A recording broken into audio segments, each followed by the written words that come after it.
Within 20 years of World War I, Germany, under her leader Adolf Hitler, was revitalized, rearmed, and determined on expansion with its savage prelude, war.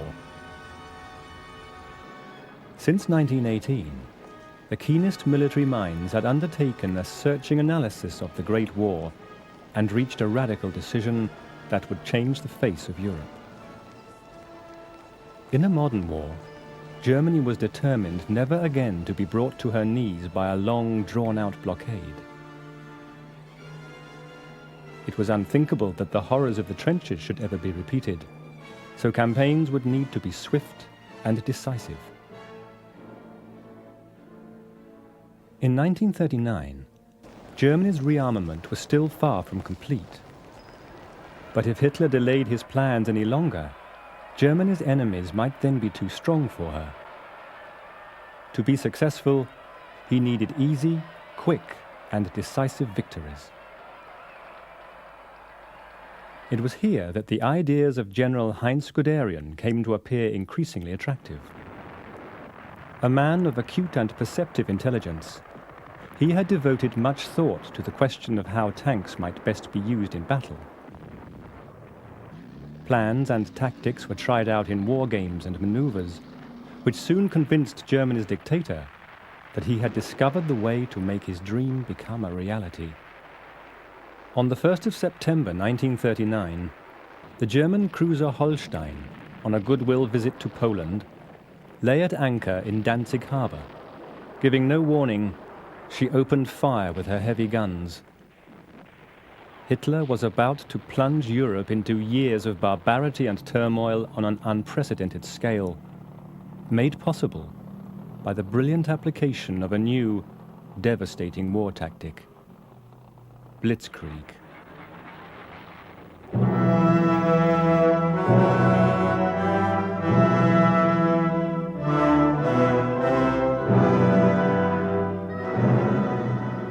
Blitzkrieg evolved from a reassessment of war tactics that took place not only in Germany, but in Russia and Britain as well.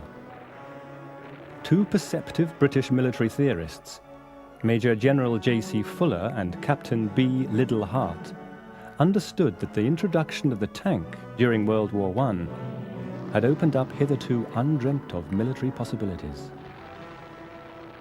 There are quite a lot of claimants as to who wishes to be, if you like, the father of the Blitzkrieg. It's generally accepted that Liddell Hart and Fuller, the experiments with the British tank, were important. But really, it's only fair to mention at the same time that A, the Germans themselves had worked on this very considerably. In other words, their problem, indeed it was the general problem, which was the application of motorization and the new weaponry to the problems of the breakthrough. That's the first point. And the second thing is that in spite of the theoretical writings of Liddell Hart and the limited experiments of General Fuller, the Reichswehr, the German army, had been collaborating with the Russians secretly during the 1920s and the early part of the 1930s. And it was there, in Russia, and certainly not in England or in Great Britain, that the Germans saw, for example, for the first time, the organization of the first large-scale mechanized brigade, then a mechanized division, and finally a mechanized corps. Although the Polish campaign was predominantly a conventional war, the German battle plan did include some elements of Blitzkrieg. Hitler made no declaration of war, for example, a fact which, unbelievably, caught his victims off guard every time it occurred during the war, and which gave him the vital advantage of surprise. Attacks by the Luftwaffe preceded the invasion. Screaming over Poland ahead of the main armies, their task was to destroy the Polish Air Force and then to act as airborne artillery for the ground forces. Spreading terror among the civilians was also an important part of their mission. The attempt to destroy the Polish Air Force on the ground was only partially successful, since many of their warplanes were at new locations. Nonetheless, air superiority was quickly established, and by day 3, the Polish Air Force had been virtually annihilated. From the start, the Germans engaged in innovative warfare. At vital stages during the attack, Stukas hurtled earthwards to place their bombs almost to within centimeters of the center of their targets.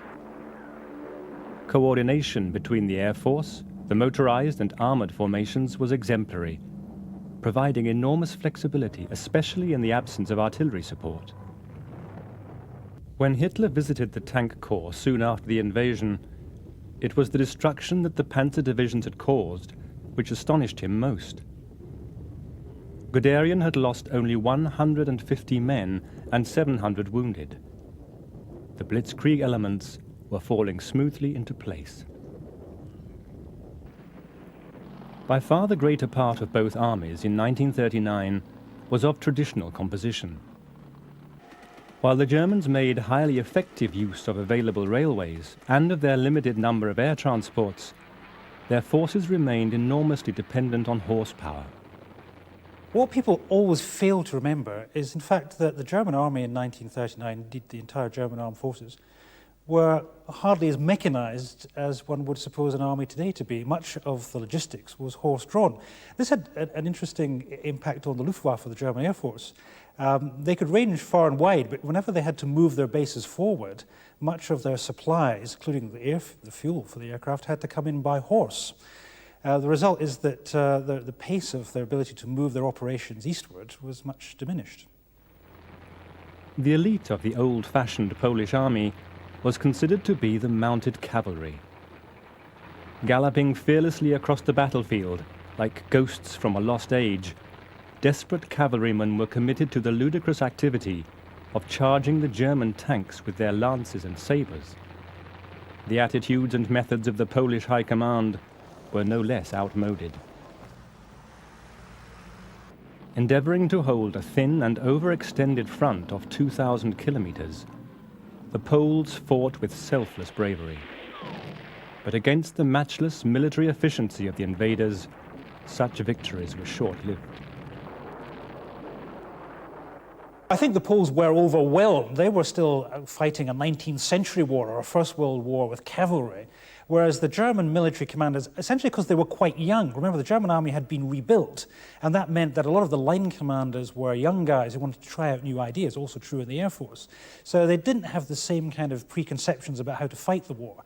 I think right through to 42, 43, that's what gives the Germans their edge. And it's only when in the Allies and the Americans and the later British forces come along with a new generation of officers that they're able to match idea for idea. Although brilliantly conceived and executed, the overall German strategy was still based on the classic German tradition of encirclement and envelopment, carried out mainly by conventional forces. By the 17th of September, Poland's situation was beyond hope. Stalin had been unpleasantly surprised by the speed of the German advance. Even with the supposed security of a non-aggression pact with Hitler in his pocket, Stalin did not want to see Germany control the whole of Poland. That day, he announced that the Polish state had ceased to exist. The Red Army then moved in from the east to claim its share of the spoils. The most significant invasion wasn't the German attack on Poland, it was the Soviet invasion of Poland. Because the Red Army came in from the east and the German army had come in from the west, and basically the Polish army was trapped and forced into surrender. I wouldn't say there was a significant engagement in the Polish campaign. What was really important was the Germans actually managed to complete their encirclement. It was a very large-scale encirclement. And from that point of view, I think looking at the Polish campaign, one would say that the Blitzkrieg technique in principle worked. But even more important, the element of large-scale encirclement also worked. As Stalin made his announcement, Warsaw was surrounded and the Germans demanded its surrender. The Poles refused. A pitiless air raid on Warsaw helped to force them to a bitter but inevitable capitulation. By the 3rd of October, it was all over. 13 million Poles were now Stalin's subjects. 20 million belonged to Hitler. What we now understand as the classic form of the Blitzkrieg was unleashed against Poland in September 1939. It consisted of 26 German infantry divisions and 6 panzer divisions and 4 light divisions and 4 motorized divisions. And that was, if you like, a component of the Blitzkrieg element which was to be used. The most important part of this, which became, if you like, par for the course, was of course the use of the Luftwaffe in the initial stages of the attack. What the Luftwaffe did was to pound the Polish defenses. It was to destroy the Polish Air Force, and even more important, interfered with Polish mobilization. So the air-ground component, which became a classic element of the Blitzkrieg technique, was first unleashed in Poland. In Germany, there was jubilation and a sense of restored national pride.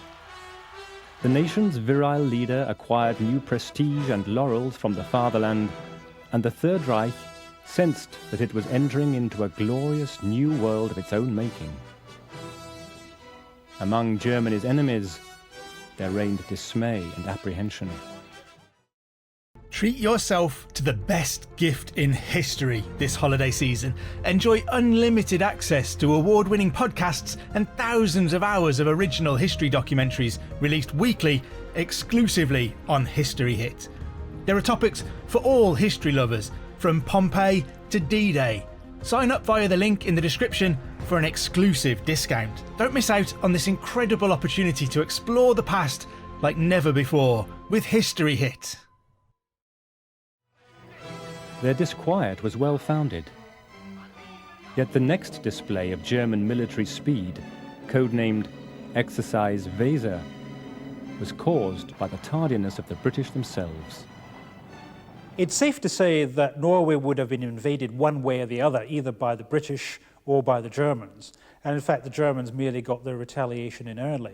To such an extent that the Germans really weren't prepared particularly for the Norwegian adventure. They had very poor logistics. They had to commandeer all sorts of inadequate aircraft in order to fly troops in.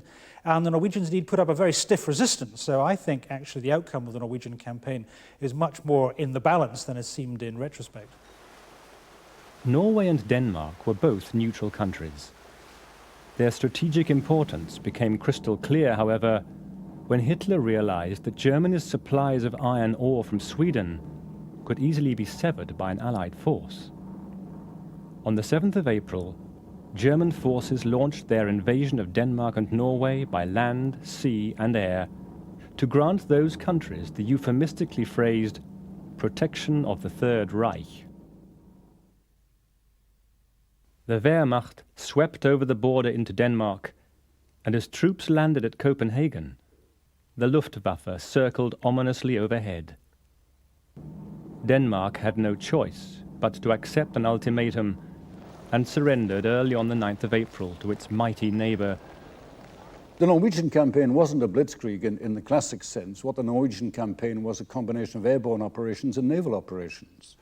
Yes, the German ground forces were used, but precisely because of the terrain, precisely because of the fact the Norwegians only had 15,300 men in their army, so it was no contest, if I may say so.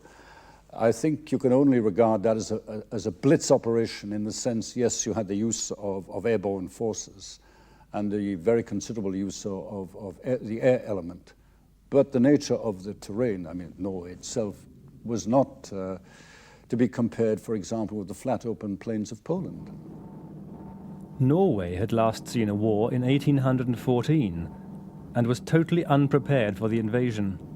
14 destroyers, protected by the Scharnhorst and the Gneisenau, transported mountain troops to Trondheim and Narvik, where they were landed by amphibious craft, and similar landings took place at Oslo, Kristiansand, and Bergen. Once again, the speed of German activity had rendered the leaden plans of her enemies ineffective. On land, the Germans were organizing and advancing with startling efficiency and rapidity. They also enjoyed absolute air supremacy, and their troops were highly trained and excellently equipped. By the evening of the 9th of April, all major cities, ports, and airfields were in German hands.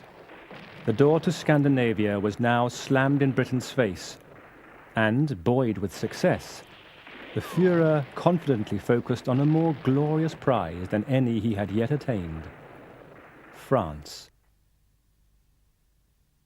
France was Germany's ancient enemy and had been her humiliator at Versailles. Hitler initiated planning for Fall Gelb, Case Yellow. The campaign in the West got off to a very curious start. I think it's also fair to say that in a sense it really wasn't planned as a blitzkrieg. What the Allied commanders expected, and in a sense what the Germans had planned for, was a repeat of the 1914 Schlieffen Plan. In other words, what would happen is the German army would come in from the north through Belgium, and then there would be, if you like, a classic breakthrough battle fought, and it might well have developed on the lines of, yes, of something like the 1914 war. But what happened in January 1940, while this campaign was being planned, was a German aircraft was shot down over Belgium. And what the Allies discovered were the air operational plans for this attack. And that was only part of the operation. In other words, this was the attack which would come through the north. And so we were, in a sense, our suspicions were confirmed, but the Allies were also misled. The second thing, after this happened, Hitler then decided to have second thoughts. And there was a great consideration of the nature and course of Case Yellow. Case Yellow was repeatedly postponed. The delay was put to good use, for an intensive study of the Polish campaign was undertaken.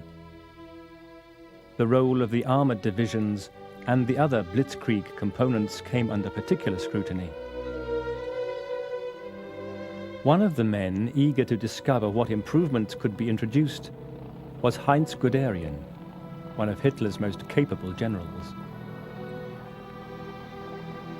During the Great War, Guderian had worked extensively with wireless and gained invaluable experience in the deployment of infantry, artillery, and aircraft.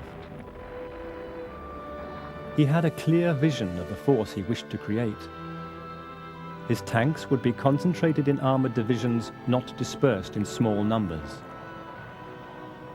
They would be spearheads of a single, large military formation, also comprising aircraft, artillery, and mechanized infantry.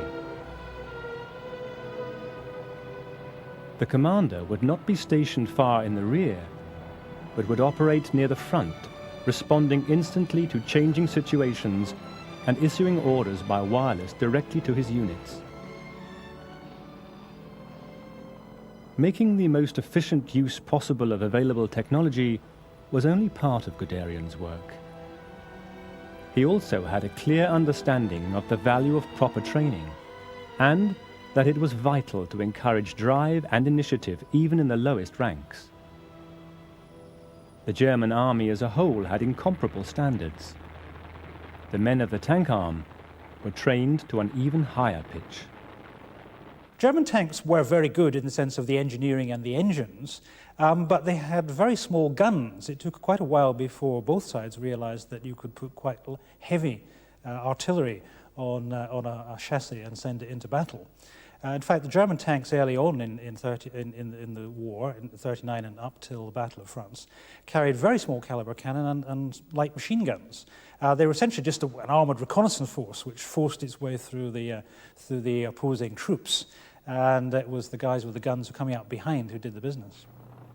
By the early months of 1940, Guderian was moving steadily closer to realizing his ideal of a highly mobile, integrated striking force. In Poland, the tanks had rarely driven more than 10 miles a day. Now Guderian disposed of larger, far more modern forces to be used in the first full-scale experiment in Blitzkrieg tactics. Early in the morning of the 10th of May 1940, Fall Gelb was activated. German forces swung down into the Low Countries, and the term Blitzkrieg, a synonym for terror and death, was burned into the pages of history. The French had actually a preponderance of military material. The French Air Force was bigger than the German Air Force, and had they properly deployed it, I think that they could have blunted the German invasion sufficiently for the Germans to run out of fuel. I mean, the German backup to that first Blitzkrieg thrust was pretty limited.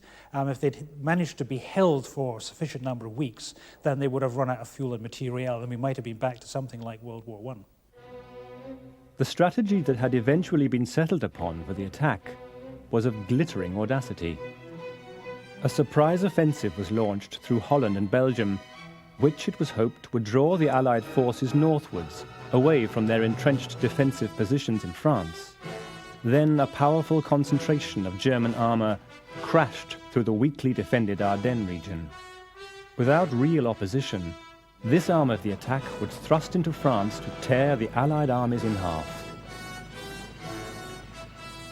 Anxiously hoping to the last to propitiate Hitler, Holland and Belgium had refused to allow any Allied troops to be stationed in their territories. Once it was clear that a major assault really was in progress, the Allied commander-in-chief ordered his forces northwards to take up positions on the line of the River Dyle. The Luftwaffe unleashed devastating bombing raids on key targets in Holland, flying in from the sea to deceive the Dutch Air Force. North and south of The Hague, paratroopers landed, whilst panzer divisions raced across the borders. The paratroopers were relatively few in number. Their main objective was to persuade the Allies to pull away from the Ardennes. The ploy could not have worked better. As with the Norwegians, the Dutch had not fought a war for more than a century. On the first day, they had lost most of their airfields and 62 of 125 aircraft.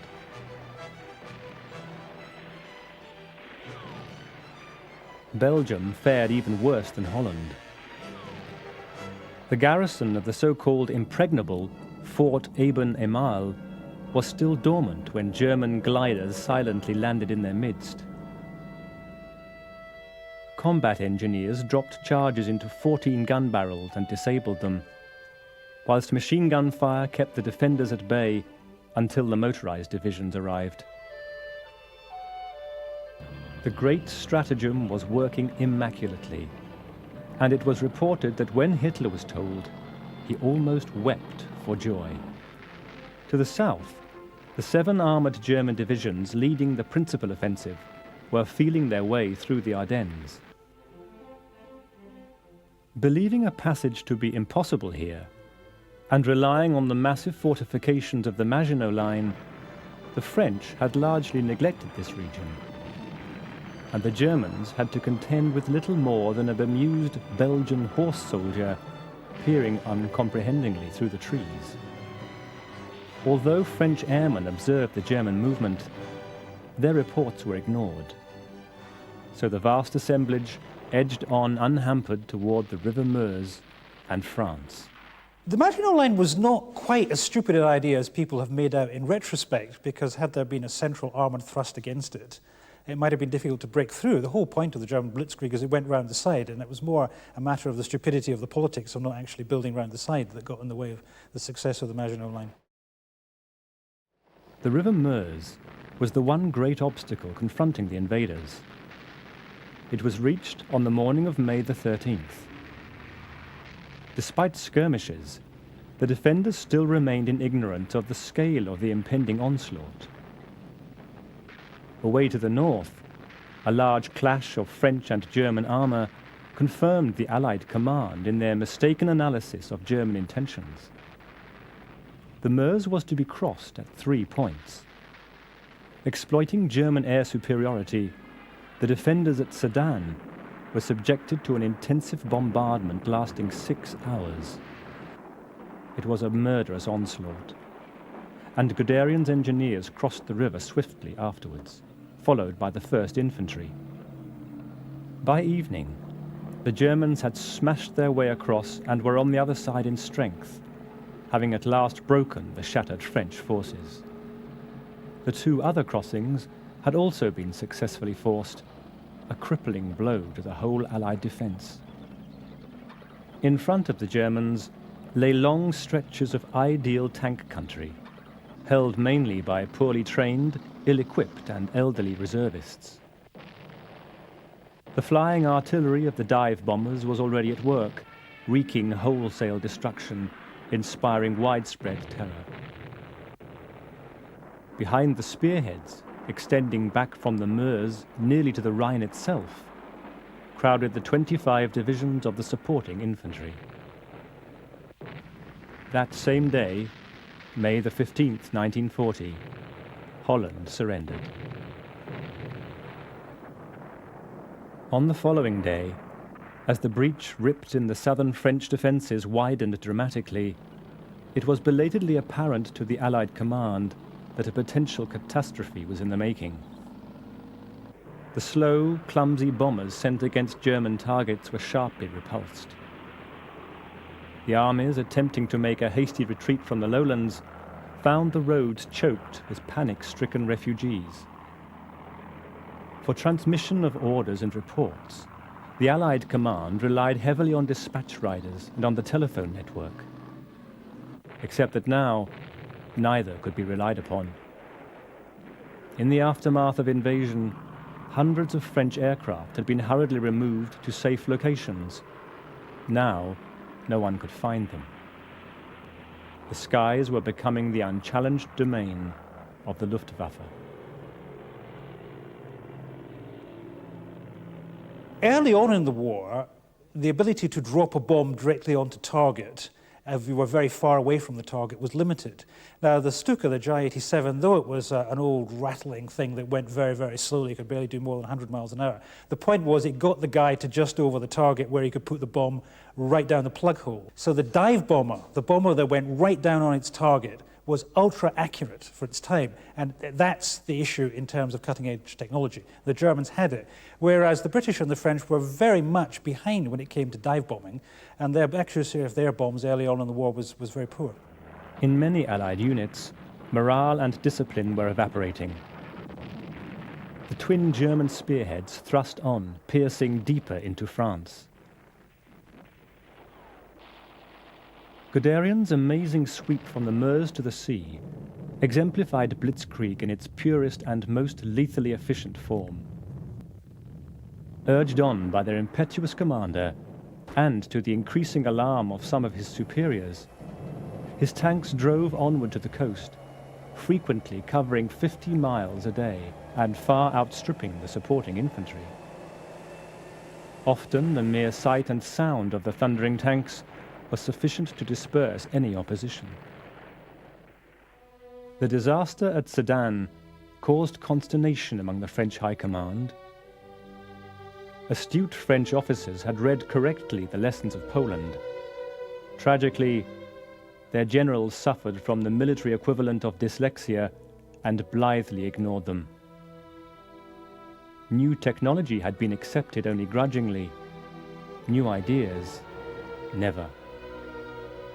In the long, cumbrous chains of command, it could easily take 2 days for an order to reach the front, by which time the battle situation was usually completely transformed.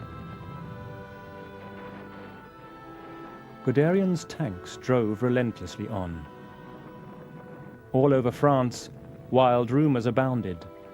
Rumors of fifth columnists and saboteurs, of bizarrely disguised German paratroopers, of imminent new disasters. The already prevalent mood of defeatism deepened further. Yet the French had more troops than the Germans, and a superiority in nearly all types of armaments. They even had more tanks than the Germans. The best of them, such as the heavily armed Chars and Saumurs, were formidable vehicles of war. What was missing was the will and the intelligence to use all these. It would have required an impossibly drastic shift in the thinking of 50 years. Quarrels between French and British, inter-service rivalries, and other dangerous pettiness combined further to make an effective military response impossible. It was a very successful Blitz campaign. Yes, they broke through in the south. They were able to bring great pressure on the Allied armies. They forced the withdrawal of the British Expeditionary Force to Dunkirk. They encircled the French armies. So from that point of view, it was a success. And it was a success for two reasons. A, it was very carefully planned and brilliantly executed. But there, the logistics problem was not so serious. Where the German army came up against logistics problem, as it did in Russia, then the Blitzkrieg didn't work. It was what it was meant to be, a short, sharp, rapid, brutal penetration, followed by a flowing out and the disorganization of the enemy command and defenses.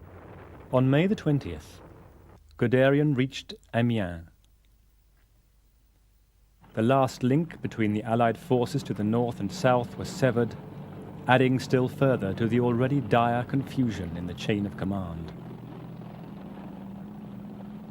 On the 24th, Hitler issued one of the most controversial orders of the war. For 2 days, the tanks were halted.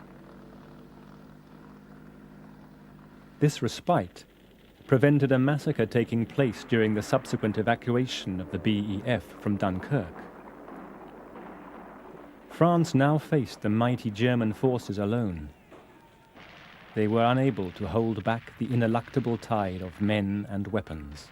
Militarily, the French still had quite significant forces. Their entire air force was still intact. And indeed, by the last days of the war, the French Air Force was beginning to find its feet in terms of tactics, the ability to marshal large numbers of its fighters and concentrate them against the Germans. But in the end, the generals and the politicians didn't want to fight, and so they surrendered largely with an army intact, particularly its armoured forces and its aircraft and its bombers. By June the 10th, with the Germans outside the French capital, the government abandoned Paris. Widespread fighting continued, but there was no place for illusions. A full-scale rout was taking place. On the 20th of June, after just 6 weeks of war, France agreed to sign a demeaning armistice. Hitler was overjoyed at this astounding vindication of the methods of Blitzkrieg. Germany rejoiced with him, and with the glorious euphoria of victory mingled a deeper, more human emotion. For the war was surely over. The nation's honor had been restored, German prosperity assured by the new order in Europe. The ignominy of Versailles was lost in the past. Under their revered leader, this transformation had been achieved at a cost far below all expectation. Germany had every reason to thank its armed forces, as this poster exhorted them to do. Hitler was pleased, but not content. In August 1940, German divisions began transferring to Poland to reinforce the attenuated frontier defenses. For the rest of the year, the build-up on the Eastern Front continued unabated, with the forces frequently regrouped to conceal their numbers. With the new year arose an unexpected opportunity for the Blitzkrieg forces to test their expertise once more. Mussolini launched an ill-advised, ill-fated campaign in Greece, which left Italian forces floundering. Early in 1941, he turned to his ally Hitler for help. Realizing that their success in repelling the Italians was likely to bring German vengeance down upon them, the Greeks appealed to their allies, the British, for troops. Their reinforcements proved woefully inadequate. A declaration of war against Yugoslavia and Greece simultaneously was the signal that Blitzkrieg was about to be unleashed again. It burst over Yugoslavia on the 6th of April. The same day, Belgrade was heavily bombed, and the Germans tore through the country. Zagreb, Sarajevo, and Skopje fell in quick succession, and just 12 days later, Yugoslavia was occupied. Greece was now the front line. 2 German corps had stormed into northern Greece from Bulgaria on the 6th of April, followed on the 8th by the 2nd Panzer Division. Blitzkrieg was once again proving to be unstoppable, as the invading armies drove toward the south, with the British retreating before them. On the 19th, they had been overwhelmed and evacuated to Crete. They were hardly given time to draw breath. On the 20th of May, the skies over Crete were suddenly filled with German aircraft of Operation Merkur. A relentless bombing raid on the island was the prelude to the first major airborne assault in history. An awesome sight met the eyes of the defenders as the departing aircraft left a cascade of parachutes behind them, and the 7th Fliegerdivision dropped earthwards. What followed was due to the greatest failure of German intelligence up to that point in the war. The British were ready for the paratroopers, and 50% of them were dead before they reached the ground. The carnage was no help to the British, and was almost an irrelevance in the great Blitzkrieg push. 8 days later, the British were being evacuated once more, and Germany seemed invincible. The succession of victories was unbroken, and thus far German casualties overall had been comparatively small, so that the nation had scarcely felt itself to be at war. People were still full of wonder and admiration. Only a handful of the highest commanders were privy to the extraordinary cataclysm which was to come. Hitler had resolved to invade the Soviet Union. The Balkan flank now secured, the unprecedented military build-up in progress all along Germany's eastern borders continued. This great offensive, codenamed Barbarossa, had been fermenting for a long time in Hitler's mind. Firmly rooted in National Socialist ideology was the conviction that Germany's destiny lay in the East. Once more, Hitler needed a quick war. Once more, he needed it soon. It was his instinct that Germany would never stand so strong as she stood then, and if he delayed even 1 year, the crowds that cheered so fervently might no longer be willing to follow him into so hazardous an adventure. At last, at 03 hours on the morning of the 22nd of June, 1941, the code word, Dortmund, crackled down the wires. 3 million men stood in battle readiness. The ground along the Russian borders vibrated to the thunder of massed artillery. High above, hundreds of bombers flew steadily eastwards. The theory of Blitzkrieg was about to be tested on a far grander scale than anything yet undertaken, and in an arena of frighteningly vast proportions. The German forces were disposed in 3 great army groups. The topmost swung away northwards, aiming eventually for Leningrad. Another moved sharply down towards the Ukraine. Guderian was with the principal German offensive in Army Group Center. Their objectives were Smolensk, and beyond that, the heart of Russia, Moscow.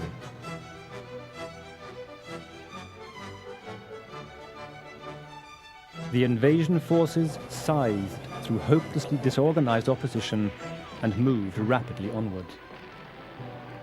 Well honed, the Blitzkrieg pattern was being repeated, and the Soviet defenses whirled away like chaff in the wind. The number of prisoners taken seemed too immense to be true, but it was, and the scale of destruction was terrifying. As the news of Barbarossa reverberated around a stunned and disbelieving world, even Germany was awestruck. Guderian, who still held relatively junior rank, had been appalled. Nevertheless, though full of apprehension, he had set himself to do all within his power. He was acutely aware that the one guiding principle of Blitzkrieg, the concentration of maximum force against a single objective, had already been neglected. Also, as the army groups advanced, they would diverge further away from one another instead of coming closer. Moreover, Guderian was not being allowed to develop the technique he had exploited so masterfully in France. The Polish campaign took place in 36 days. The campaign in the West lasted 42 days. The campaign in Russia lasted 1,000 days. And there, the Germans discovered in the autumn of 1941 that the Blitzkrieg technique was failing precisely because of logistical problems that related to the German army as a whole, but it also related to the German tank columns. So logistics, I think, was the key problem with respect. It was a lesson the Germans learned in Poland. It was a lesson they applied in France, by the way. They understood that air refueling of their armored columns was important. There was also always a kind of frisson de terreur in the German high command that somehow the panzers might run out of fuel, they might run out of ammunition, they might run out of, in other words, they might run out of ground. This is exactly what happened in Russia. And when that happened, then the Blitzkrieg floundered and flopped. Audacious though he undoubtedly was, Hitler balked at the thought of his precious armored units racing too far or too deep into the Soviet hinterland, and settled instead for a compromise with the more traditional grand strategy of envelopment. By the end of June, Guderian and Hoth's tanks had joined near Minsk to complete a huge encirclement, and by mid-August, Army Group North was approaching Leningrad. The Germans continued to achieve extraordinary success, and the Wehrmacht surged on with undiminished impetus. Incredible numbers of prisoners were taken, and huge quantities of tanks and guns captured or destroyed. Despite this sustained progress, Guderian was increasingly conscious of grounds for unease in the development of the campaign. The unending immensity of the land depressed many soldiers. Lack of mobility, particularly of tracked vehicles, was a severe drawback. There continued to be a huge haul of prisoners, but the German pincers were closing too slowly, allowing large numbers of Red Army troops to get away, and the Red Army appeared to command endless reserves. Most roads were of dirt, which, with the sudden rains, turned quickly to mud, halting entire columns. Meanwhile, Hitler was vacillating. Having failed to annihilate the Red Army, his interest turned towards securing the economic prize of the Ukrainian oil wells. To Guderian's dismay, he was diverted from his plan to drive hard and fast for Moscow, whose fall into enemy hands would be a profound psychological shock for the Russians, and ordered south to the Ukraine. His divisions performed outstandingly, helping to take well over 500,000 prisoners and nearly 1,000 tanks. The advance to Moscow was resumed at the end of September, but the delay proved to be fatal. Fuel and supplies were delivered through a system that had become frequently inefficient, if not corrupt, and the lines of communication were enormously overextended. Shortages of every kind impaired the fighting ability of the front-line forces. The vague fears of the generals who had initially harbored doubts were beginning to take the shape of a massive problem. The advance had been over areas so vast that it was impossible for comprehensive mopping-up operations to be undertaken. Behind the Germans, there lay the huge expanses of territory in which tens of thousands of Red Army troops roamed uncaptured. The Blitzkrieg was a very limited technique, and it could not be universally or permanently applied. And when the Blitzkrieg, in a sense, ran out of steam, ran out of capability, then I think Hitler and the German command faced very serious problems. Blitzkrieg's lifeblood was rapid movement, and the spearheads were now being reduced to a perilously slow crawl. The autumn rains were heavy. In France, there had been metalled roads. Here, the highways were vanishing into impassable tracts of mud in which men, vehicles, and horses floundered more and more helplessly. Breakdowns increased, and repairs became extremely difficult to carry out. Guderian had started Barbarossa with 600 tanks.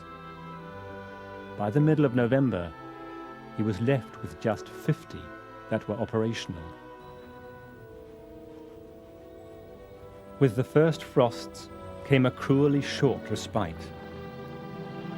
The temperature continued to fall, and the soldiers now paid dearly for the arrogance that had refused to admit the possibility of anything other than a quick, decisive campaign. Few men had more than summer clothing, and frostbite took an agonizing toll. The Germans' machinery and guns had never been designed to function in such extremes. Engines seized up, tank tracks split asunder, ammunition would not fire. The fierceness of the cold was far beyond the experience of most Germans, but with incredible exertions they crept forward. It was a forlorn attempt, for by December, the advance had ground irretrievably to a halt. Forward units glimpsed the domes of the Kremlin in the distance. It may just as well have been 1,000 miles away. The mighty offensive in Russia had run its course. German armored divisions lay shattered in the frozen wastes before Moscow, together with Hitler's dreams of glory. The golden days of Blitzkrieg were at an end.